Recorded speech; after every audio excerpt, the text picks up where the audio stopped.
একজন আইনজীবীকে কুপিয়ে হত্যা করে ফেললো। ভাই এটা কি মগের মুলুক নাকি?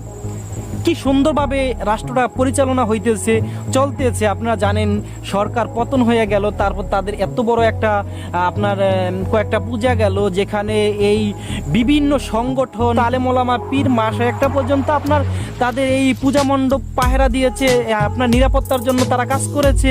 তারা কতটা নিরাপত্তার সহিত আপনারা থাকতেছে বা তাদের কার্যক্রম চালিয়ে যাইতেছে, তারপরও তারা এই দুঃসাহস তাদের আসে থেকে। তবে কোনো না কোনো রহস্য তো অবশ্যই আছে। মামুনুল হক সাহেবকে যে মামলা দেওয়া হয়েছে, দেলোয়ার হোসেন সাইদি সাহেবকে যে মামলা দেওয়া হয়েছে, এগুলো একেবারে ভিত্তিহীন বা বিনা অপরাধেই তাদের উপরে এইভাবে দিনের পর দিন বছরের পর বছর জুলুম করেছে।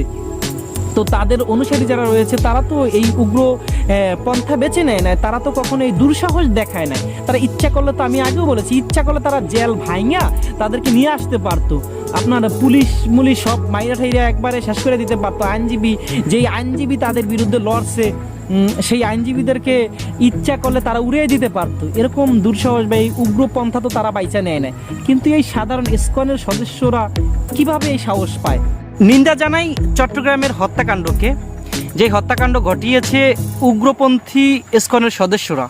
আপনারা জানেন তাদের গুরু ঠাকুরকে রাষ্ট্রর মামলার কারণে গ্রেপ্তার করা হয়েছে এবং জামিন দেওয়া হয় না, এটা রাষ্ট্রের ব্যাপার। রাষ্ট্রদ্রোহী মামলায় তাকে আটকানো হয়েছে।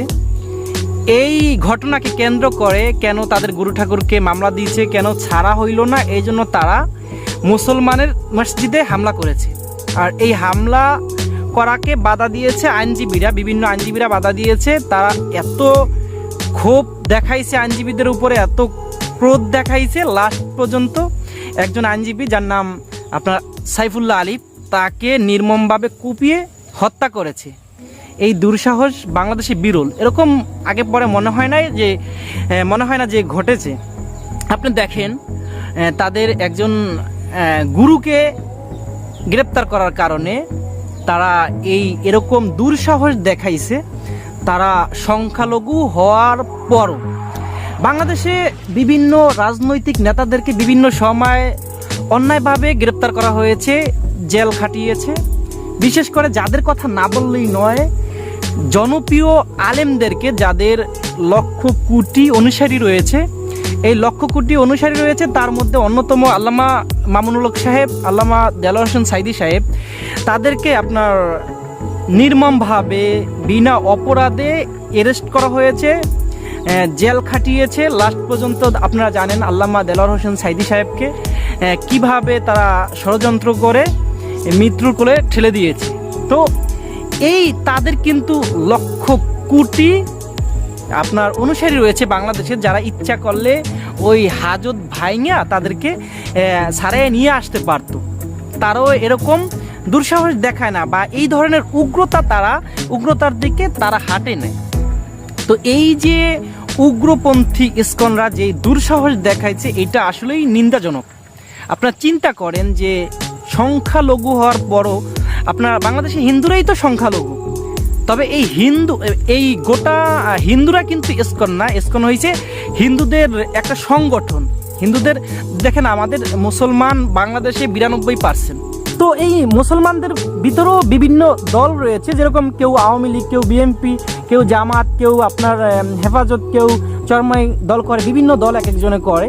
তো এরকম এই যে হিন্দু 2-3% রয়েছে বাংলাদেশে, হিন্দুদের ভিতরেও বিভিন্ন দল রয়েছে, তার ভিতরে সংগঠন রয়েছে।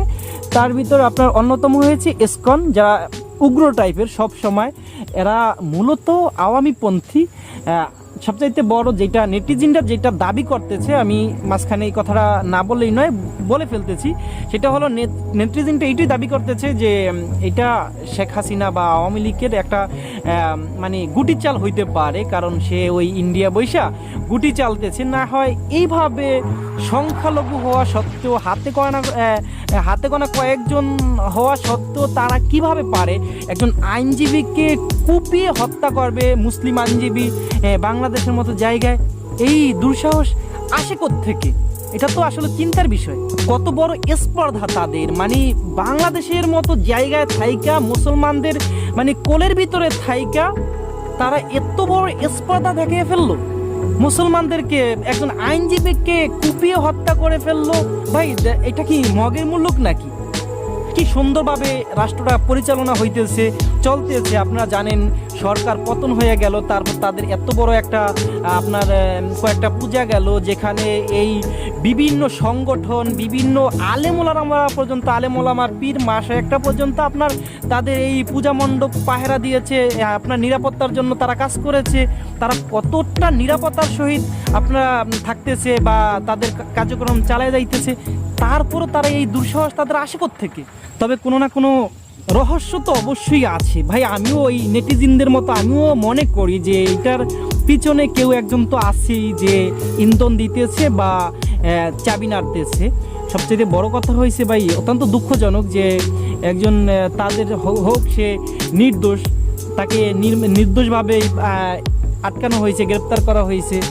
কিন্তু এটার জন্য তো আইন রয়েছে বাংলাদেশের। তারপর সুস্থভাবে তারা আন্দোলন করতে পারতো, সমাবেশ করতে পারতো, যেরকমটা আলেমোলামারা করেছে না।